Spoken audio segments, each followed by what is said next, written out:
Today's presentation is Be a Catalyst for Change to Ensure Equity for All. I'm Kerry Rosado, your presenter. I'll start with introductions. Here's a little bit about me. I currently serve as a school board member. I'm on my second year for my term. It's a 4-year term, and I serve here locally in Santa Clara County and Franklin McKinley School District in San Jose. What I'm most proud of is being an autism mom. I have 2 young boys, 8 and 10, who both have autism. And by day, I do have a day job. I'm a program manager at Amazon Web Services, and there I get to bring more diverse talent into the tech industry. So as you can see, I'm really big on diversity and inclusion. Today, we're going to cover 4 learning objectives. The first one is bold leadership and how that can help you. Effective teaching practices and intensive academic supports for your students. We're going to touch also on race, culture, social justice, and how all that comes into play, and also nonviolent communication. And how to obviously engage parents in the community that you serve in. Let's start off with our first objective, bold leadership. A bold leader can be described as someone who has really bold ideas, opinions, willing to take action, but at the same time, this individual motivates, inspires others, guides others towards a greater good. So let's see how there's different characteristics you can display as a bold leader. The first one has to do with taking risks. I know that can be a challenge, taking calculated risk. But part of being a bold leader means you have the confidence and courage to take those chances. A bold leader takes those calculated risks just to strive for success. You know, taking these risks also means that as a bold leader, you have to be open to sometimes failing a little initially, but that's what it takes to succeed. So you don't become discouraged. You see those instances of failure not as a bad thing, but as an opportunity for you to grow and learn. And eventually you will succeed in whatever goals you set for yourself. Another big characteristic of bold leadership has to do with challenging the status quo. A bold leader will always strive for excellence and improvement. They look for ways to make things better. As such, they are the ones that are most apt to initiate and innovate growth, progress, and action in new directions. It is through these pursuits that new revelations and achievements are realized. Let's take a look at the next 2 characteristics.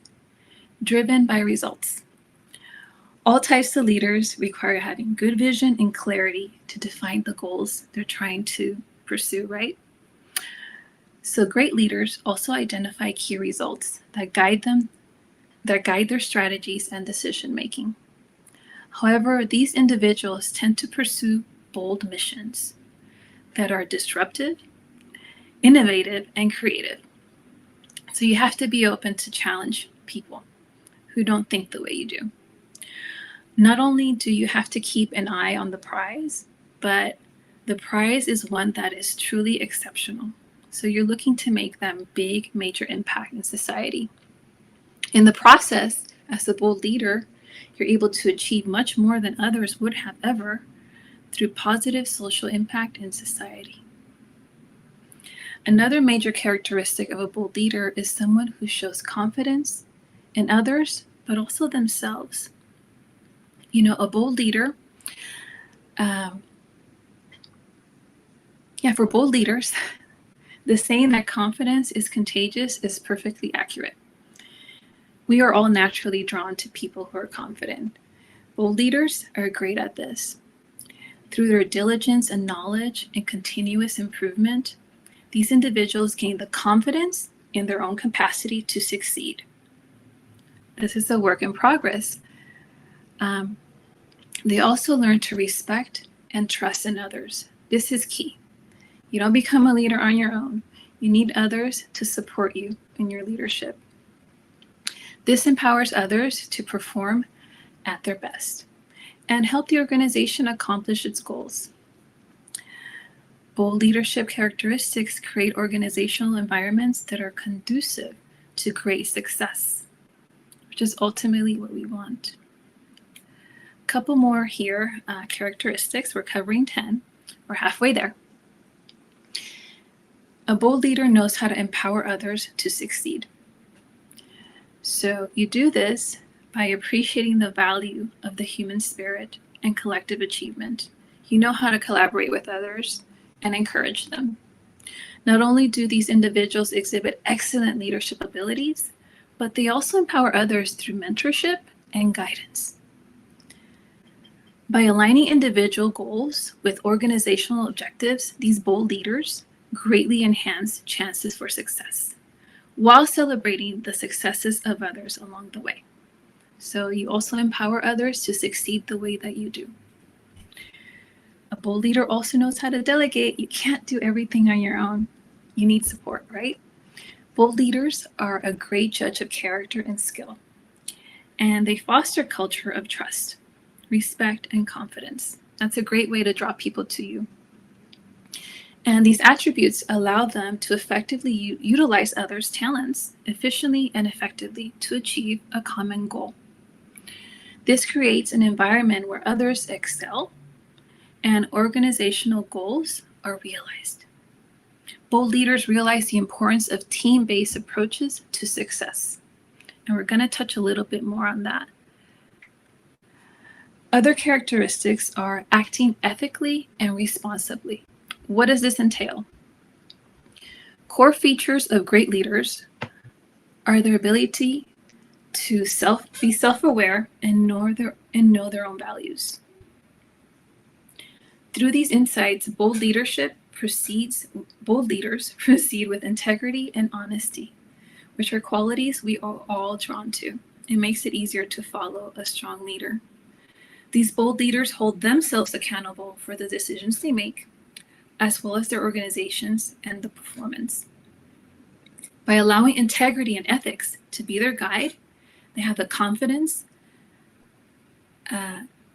to obtain positive results.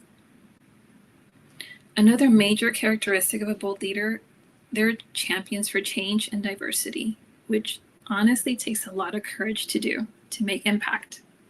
These bold leaders not only accept that change is inevitable, but they also champion change that is innovative and disruptive. Again, we hear this term disruptive. You want to challenge that status quo. Effective communication. They know how to effectively communicate their vision to others and empower them to adapt the process. So that's key to leadership and gaining support and buy-in from others, communicating effectively. Through their passion and ability to convey the need for change, they can easily overcome resistance. So that's another key term, passion. That's what's going to drive you to succeed. Even when things aren't going your way, you'll push through that and keep going. Ultimately, this will lead to a transformative culture that increases the chances of ongoing achievements. These leaders also see the importance of diversity and inclusion in how they lead and value diversity of thought, which is a great characteristic to have. And finally, the last two characteristics I wanted to cover of a bold leader, they lead by example and with humility. So servant leadership is really important. Part of being bold means having the confidence and courage to take chances.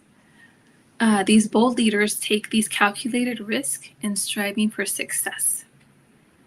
Taking these risks also means bold leaders will sometimes fail and succeed, and will succeed through these failures. From ethics to confidence, bold leaders serve as tremendous role models for others. This not only includes followers within an organization, but also those outside as well. Bold leaders keep their egos under check. Again, their focus is humility, servant leadership. Humility allows them to see their own failures as opportunities to grow and also demonstrate compassion towards others. And humility is the secret ingredient that drives them towards continuous improvement. Bold leaders also believe in change in society. And they do this through these individuals take pride in having responsibility to not just the organization, but to society and humanity as a whole. They identify innovative solutions to address social needs. And through these efforts, these bold leaders are able to contribute to the betterment of everyone's lives in a way that people may not have even conceived. Now let's see how you as an individual can display bold leadership at your local school district. You can start by developing an equity task force at your local district that includes both your district teachers and your district administration. And you can focus on different areas that are impacting your school. Here are a few examples of things you may want to cover. Digital equity, that's huge right now with distance learning. Social justice, look at what's happened in the current events this year. LGBTQ, this is also an important topic to address. Special education, ethnic studies. Is there a need to implement a dual immersion language program? How is your district addressing all of these things? And it's important to go beyond just having standard meetings and during this task force. It's important to also schedule what are known as like book study sessions, where you can actually sit down and review books on topics related to race, social justice, LGBTQ, anything that's impacting your community locally. Take advantage of this task force and invite guest speakers who are subject matter experts and learn from them. Do professional development. Hold meetings with your district cabinet, which includes the superintendent, the assistant superintendent of ed services, the director of special ed, and also take the time to involve the school board and ensure that they're actually focusing in these areas of need. And as lastly, but not least, get your parents involved as well, because it takes a whole community to make change. And I know I left parents at the last, but they're actually equally important as everyone else in contributing to the success of the school. Now let's dive into the second learning objective, which has to do with effective teaching practices and intensive academic supports.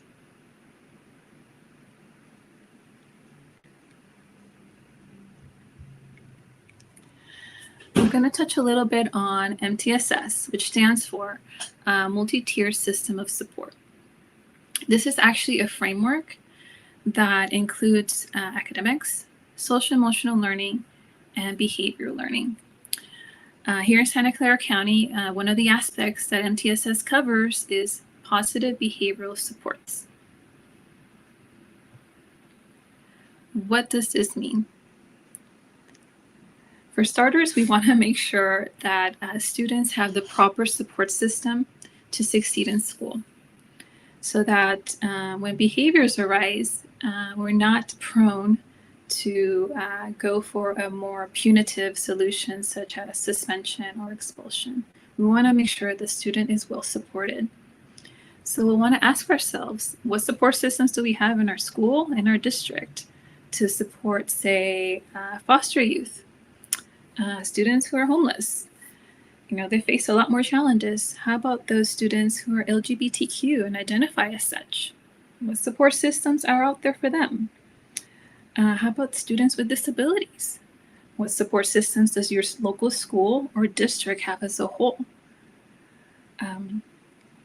Something I do want to really focus on is the importance of working closely with your school administration and district to ensure that there's appropriate supports as far as counselors, social workers, and really out-of-the-box thinking and looking at alternatives on how to provide better social emotional learning for all students. Ultimately, what we want is to see the students succeed, not give up on a student because they're struggling or displaying a certain behavior. The minute we resort to suspension and expulsion, we're pretty much giving up on the student and not setting them up for success. And ultimately, we're kind of pushing them in a direction of school to prison system. And that's what we want to avoid. So work closely with your administration and ensure the social emotional learning is being targeted along with the behavioral learning so that they can handle the academics. If that's in place, that student will truly succeed. I also want to share in the next slide a poem. It's entitled Children Learn What They Live, and it's through an anonymous author. A friend of mine shared this with me. It states, if a child lives with criticism, they learn to condemn others. If a child lives with hostility, they learn to fight.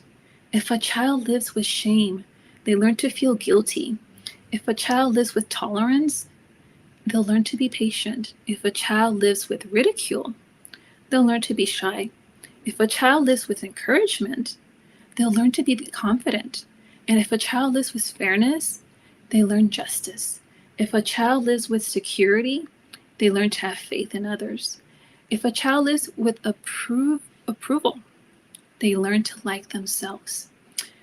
If a child lives with acceptance and friendship, they learn to find love in the world. And isn't this ultimately what we want? To build confident students who believe in themselves? So the key to succeeding in this is being encouraging, being fair, uplifting. Patience is key, understanding, and accepting that everyone has a different way of learning, and that's okay. That's totally okay. So stepping out of our comfort zones to learn a different way that we may have learned and being flexible that way is key. Now let's focus in some classroom strategies for children with ADHD, autism, and sensory processing disorders. Okay, this is actually based off a book. I'll share, the link is right here. I'm first going to focus on sensory strategies, which include written and visual schedules, teaching methods, and strategies for learning. So let's talk about written and visual schedules. I know this is often used with children with disabilities, but honestly, it can work with any child. The written schedule is just a written schedule that outlines step by step what's going to be done at every hour of that day. And you could post it on the wall for everyone to see and make sure to train the students so they know where to find it. And that's pretty straightforward. The picture ones are more useful for those students that maybe have verbal challenges, perhaps have autism, or just learn better by pictures. My kids learn better by pictures, even though they're verbal. So I tend to use the visual schedules a bit more. And those are basically icons. They're very similar to the written schedule. The only difference is you use icons with words. It tends to have more meaning for the student. The key, though, for it to be successful, the student does need to be trained on what it means, which each icon means. So you may need to work with either the OT. Typically, the speech therapist would handle this piece since this is a communication tool. So ensure that those proper systems are in place for the students to be successful. Here, some of the teaching methods now we can focus on is video modeling. Maybe this is something you haven't done, but now with distance learning, everybody's kind of doing it. But basically, video modeling is where it's a teaching technique where students watch you act out or perform a specific task. And so obviously that's recorded on a video, and this gives the opportunity for the student to view it live in motion and then practice that skill. And this can be very useful when you want them to model certain communication skills, maybe daily living skills, how to interact socially with others, or even an academic skill. Personal or social stories. I know this is something that teachers have used with my kids. And these are basically designed specifically for a specific student to address maybe a behavior. A good example might be For example, if a student has anxiety about an upcoming field trip, you could create a really cool social story. It doesn't have to be super long, just a page or two or so, and it can incorporate the student and how they can enjoy themselves on this field trip and really help reduce the anxiety that student may have over that situation. It's just an example. It doesn't have to be very long, but it's a great support system to help the student cope with whatever behavior you're trying to address. Daily report cards. I've tried this, and sometimes it works, sometimes it doesn't, but I still like to use this. I used to use it more when my kids were younger, like in preschool and kindergarten.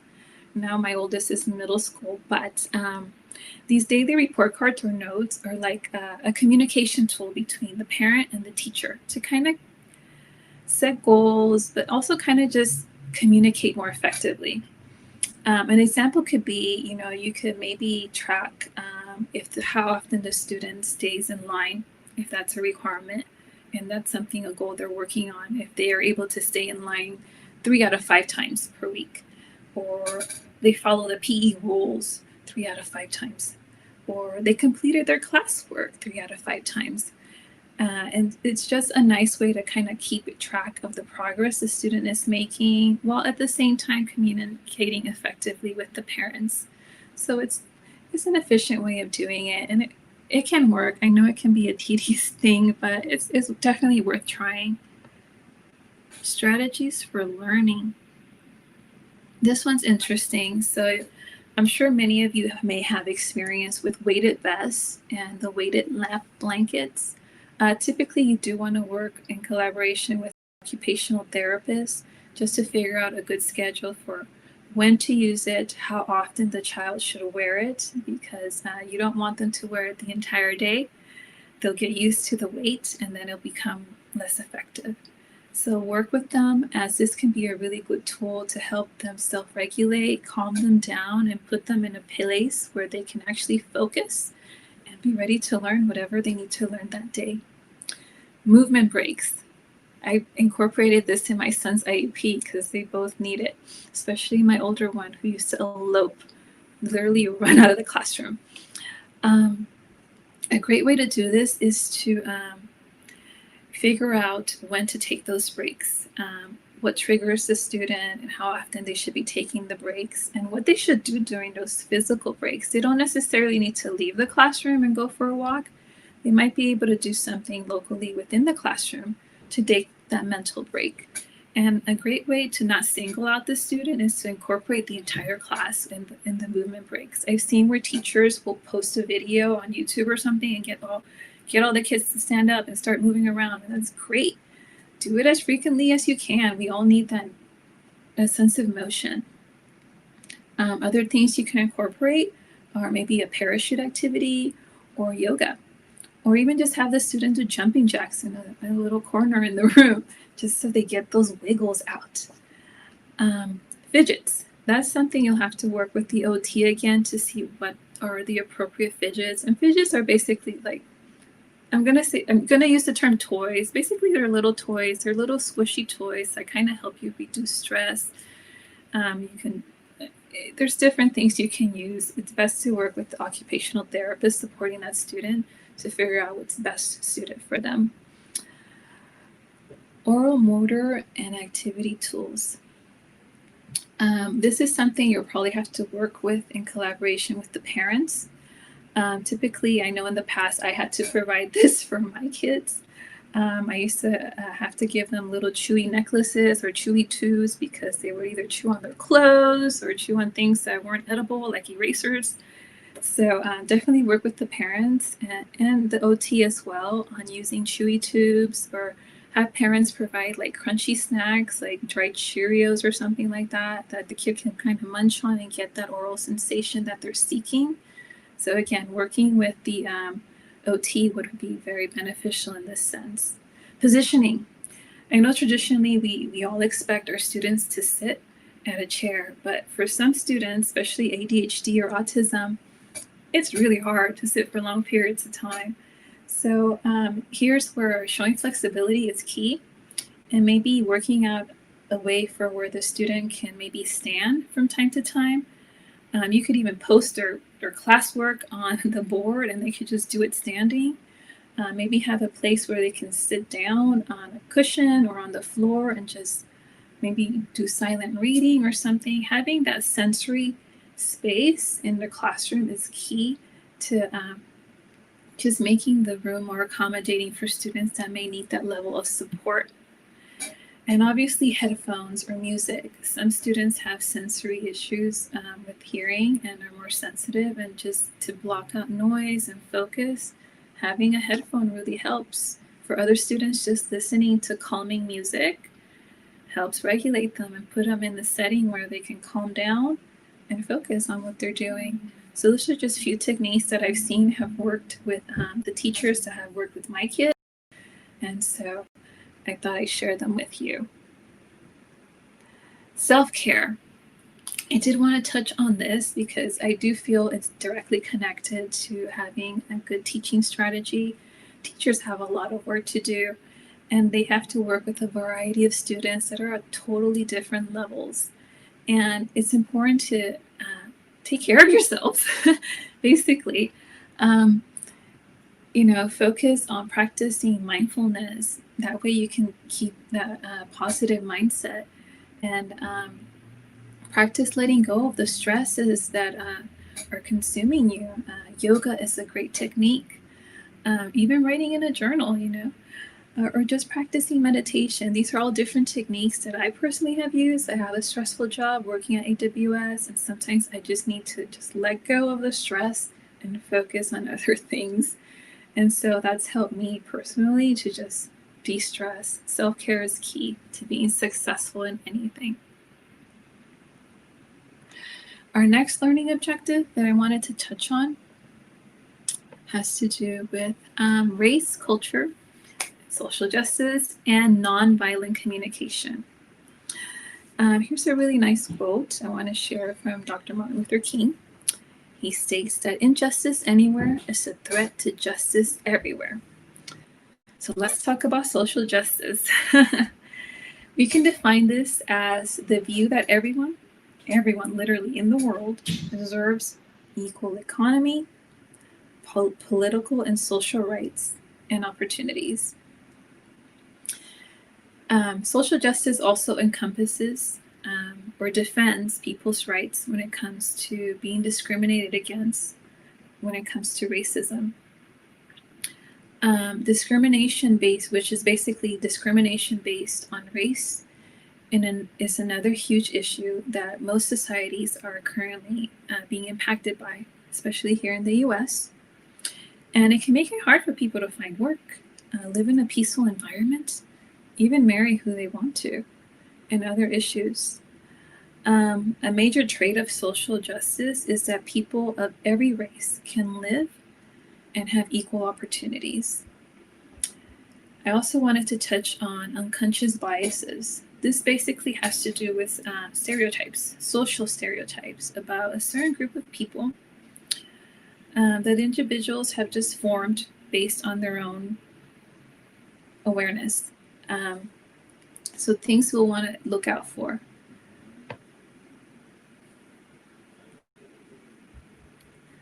I also wanted to touch on ways that you can promote social justice in general.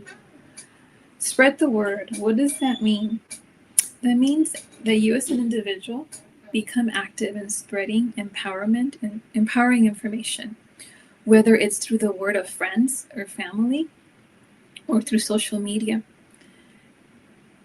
or just by speaking with a colleague at work about social justice. If you do that, you may discover that you have allies that think like you. And sometimes getting the conversation started is enough to spark something. It's always important to lead by example. It's important to also listen more. What does this mean? That means before you head out the door with the megaphone to spread your message, remember to always be courteous and open to hearing others' way of thinking or feeling. While you may not agree with everything that they may be saying, debating issues you feel strongly about in a calm and non-aggressive manner will help open their eyes and validate things for both of you. A third way that you can promote social justice is by attending rallies. I know right now with social distancing, this can be a challenging thing, but you can totally attend a virtual rally and support the cause that way. If history has taught us anything, it is important. It's that there's power in numbers. So the more you can support, the better. It's all well and good to post information about an event or demonstration that is part of a cause you feel strongly about, but if you can put that into action, that's even better. Remember, if you're not part of the solution in a certain way, you may be contributing to the problem. So get involved and get out there and support social causes. Another way, the step 4, is reclaiming your community. It's vital to get to know your neighbors and those around you, as you cannot promote social justice on a broader level without a sense of community. You could find you have similar gripes or hesitations about things going on in your very own neighborhood and be able to mobilize for change once you gain their support. It's important to help others who may be struggling around you first before you seek the help of others outside of your community. Another great way to promote social justice is simply by volunteering. There are a ton of local shelters that are always in need. Sparing some time to help others in need will help organizations struggling to respond to the demands for help. Not to mention, give you a new appreciation for all the things you do have. So don't underestimate the power of volunteering. It's great food for your soul. Supporting local organizations. Why is this important? There are a multitude of groups out there that are fighting for equality and basic human rights for all, whether it's LGBTQ or race or people with disabilities or veterans, you name it. Find the ones whose messages resonate most with you and find out how you can support their events and campaigns. Adopt a politician. What does this mean? I'm not saying you need to go into politics, but stay involved. Write a letter or an email to your local council about issues that you value or are important. Take action in supporting legislative issues that help improve our society. Embrace diversity. Travel to neighborhoods or communities and events that are ethnically focused to gain greater insight and appreciation for those diverse cultures. Befriend someone that's different from your race, ethnicity, religion, age, you name it. Sign a pledge. I know that this might be challenging for some people, but since we may get bombarded with tons of emails from different groups wanting us to sign a petition or a pledge, take the time to read it and sign the document. They're just looking for support to improve the society and fight for social causes. Practice what we preach. Remember, social justice begins at home. There's no point in going outside and urging others to improve the community if we're not doing it internally. So have those conversations with your family and friends and your kids especially. Make them aware of the social issues that are experiencing in our current society. The next topic I would like to touch on is how you can promote social justice within your own schools. A great way to do this is to practice nonviolent communication. This basically means the process of interpersonal communication designed to improve compassionate connection with others. And here is a link. Okay. This goes into the process for nonviolent communication, which is actually a 4-step process. The first step is observations. Here's where you communicate to others. I observe that this contributes to my well-being in a certain way. Notice the way you're posing the situation You're not putting blame on anyone, but you're still observing that something is concerning. You express your feelings, how I feel in relation to what I observe. Versus, again, you want to avoid putting blame on others. Needs, what I need or value that causes my feelings. So here again, it gives examples on how you can express these things and how you can make a request. Would you be willing to do this? Would you like to do this? These are common ways where you can communicate effectively in a nonviolent manner. We got to see the 4-step process for nonviolent communication. Another way for you to promote social justice within your school system is to establish a social justice program. Here are 2 great examples, Youth Hype and Second Step. Youth Hype is a community-based organization that empowers youth from disfranchised and marginalized communities. Something I like about Youth Hype, it goes beyond just social emotional learning and really targets at the core why people are feeling these emotions that are disruptive and impacting their behaviors in a negative manner. So once you get at the core and understand why you're feeling this way, you're much more likely to snap out of that and understand how you can end, and it helps you become more empowered. Second Step, my school district actually uses this. Their mission is to help kids thrive through social emotional learning and bullying prevention and child protection.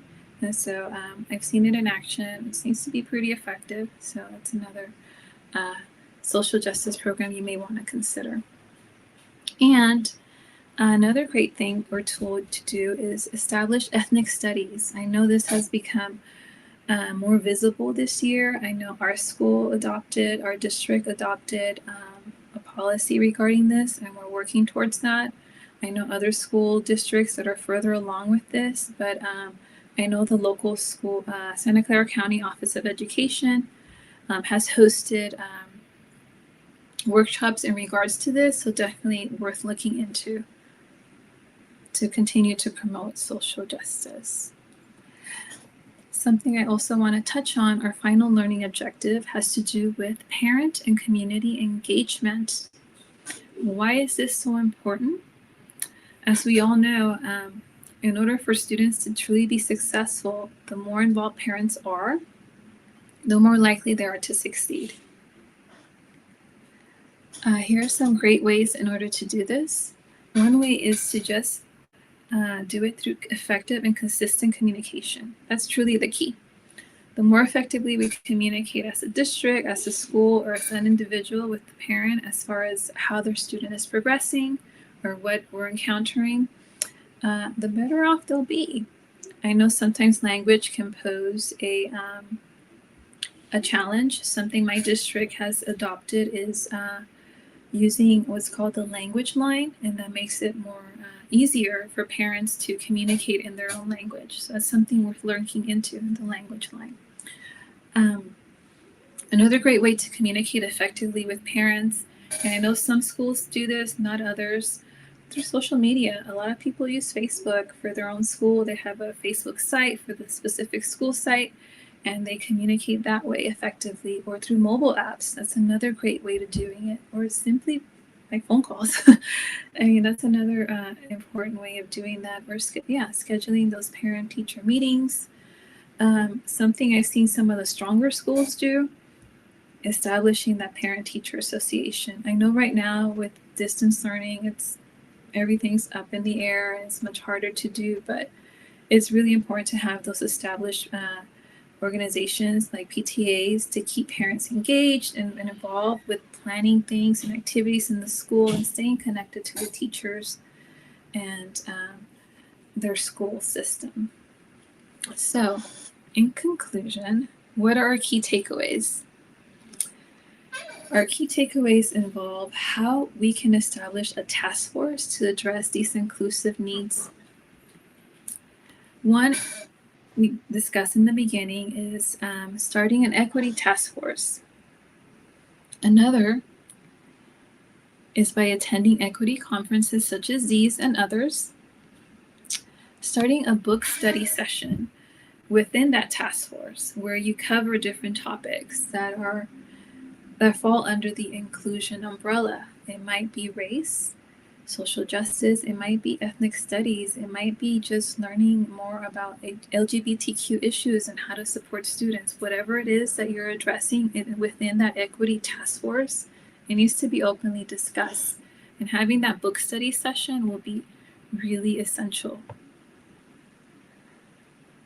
Also, researching topics that impact your school district.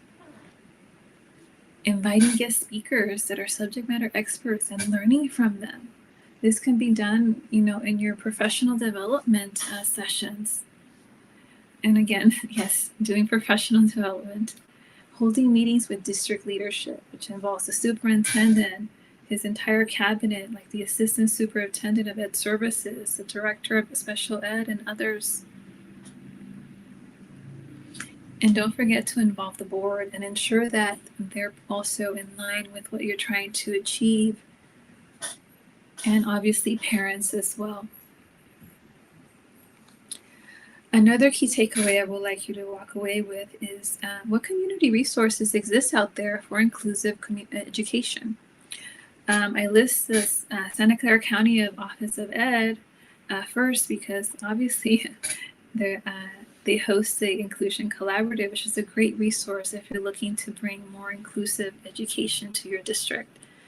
They also have great supports as far as dual language programs. I know our district has established 2 programs now, one in Spanish and Vietnamese, and so yes, SCOE is definitely a good resource. Also for LGBTQ supports and foster youth and homeless, so definitely worth looking into. As far as social justice, we covered one of the organizations already, Youth Hype, which is a organization that helps empower youth that have been marginalized in the community. And then second step focuses on social emotional learning, bullying, and child protection. And the Be Kind Project is also a nonprofit, and they're dedicated to providing students with a comprehensive youth development programming that's effectively used as a positive approach to both social, emotional, and academic learning. So that one's pretty similar to second step. And also for inclusion, the Inclusion Schools Network is a good resource. And that one I like because it's web-based education resources for families, schools, and pretty much the entire community. And they really do promote inclusive education practices. So definitely worth looking into. And if you tap here, it will take you to the link. Another good one is the National Center on Accessible Instructional Materials. That one's pretty self-explanatory, but if you're looking for accessible instructional materials, definitely worth looking into. I know they have good resources as far as distance learning and remote learning. In conclusion, any questions I can answer. I provided here my contact information in case you want to connect with me. There's my LinkedIn and my school board email.